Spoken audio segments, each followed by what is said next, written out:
Here's how you know if someone's your friend. A, you can tell them bad news and they'll listen. They won't tell you why, you're stupid and why that bad thing happened to you and how something worse happened to them once and, derail the whole conversation. You can actually tell them bad news and they'll listen. So that's a good thing. And then this is a weirder thing. You can tell them good news and they'll help you celebrate.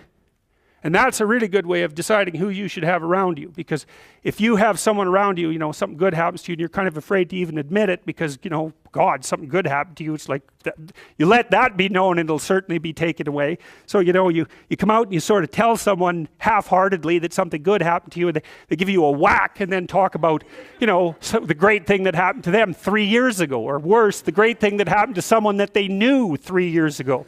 It's like, go away from that person. They're not helpful to you. And they're not helpful to themselves either. And so you want to surround yourself, you got to think about this. You got to surround yourself with people who want the best for the best part of you. You can hang around with weasels and losers that are trying to pull you down to justify the fact that they're spiraling downhill as well. And the upside of that is you don't have to have any responsibility and you can all whine about how wretched life is, so that's pretty attractive.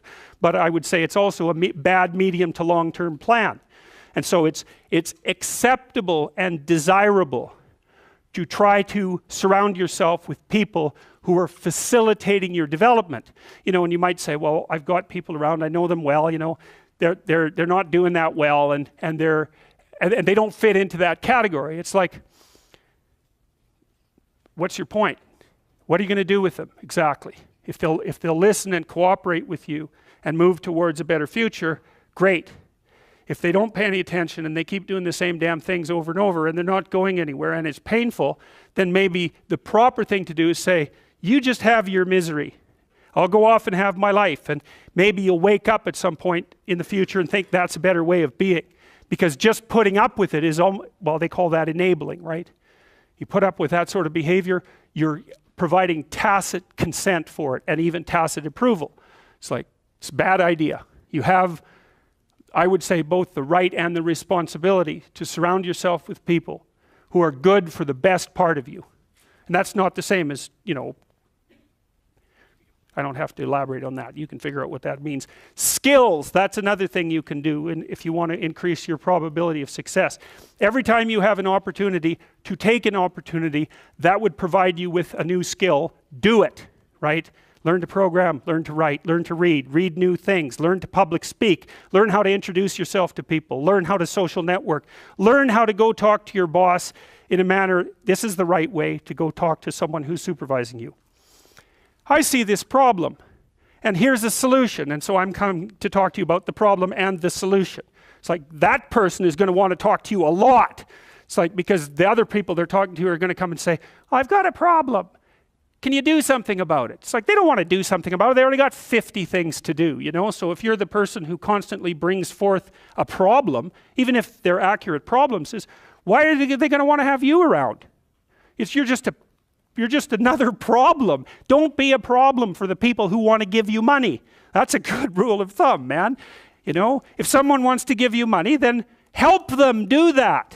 And if they want to give you status and success, then help them do that, right? And you do that in part by bringing them solutions, and partly you do that by developing your skills. And so if things aren't going very well for you, this is also a good way of evaluating an opportunity.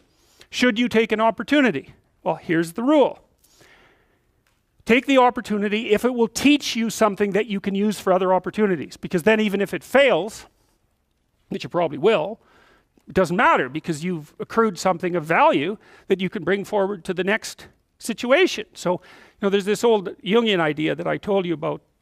In the Chartres Cathedral, for example, the cathedral is made in the form of a cross, and the cross signifies the center of the world, and the dome signifies the sky. And so right below the dome at the center of the world, and it's a cross because the cross is the place of suffering. So that's the center of the world, because that's what you are. You're the place of suffering, right? You're the place of conscious suffering. That's the center of the world.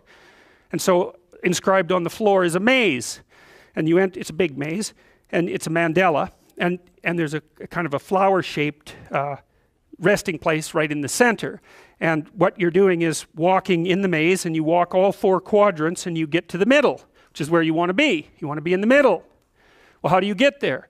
You walk everywhere. And what does that mean? It means every bloody time you're offered an opportunity, take it and develop your skills.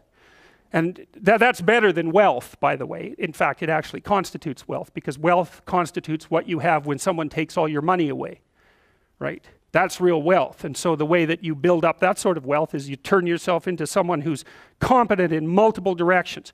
And you can be doing that all the time, right? Especially with the kind of technology that you people have access to. I mean, you can learn anything you want whenever you want. So what a good deal that is, man. And so there's easy fruit hanging that you could pick, and I would recommend that you do that.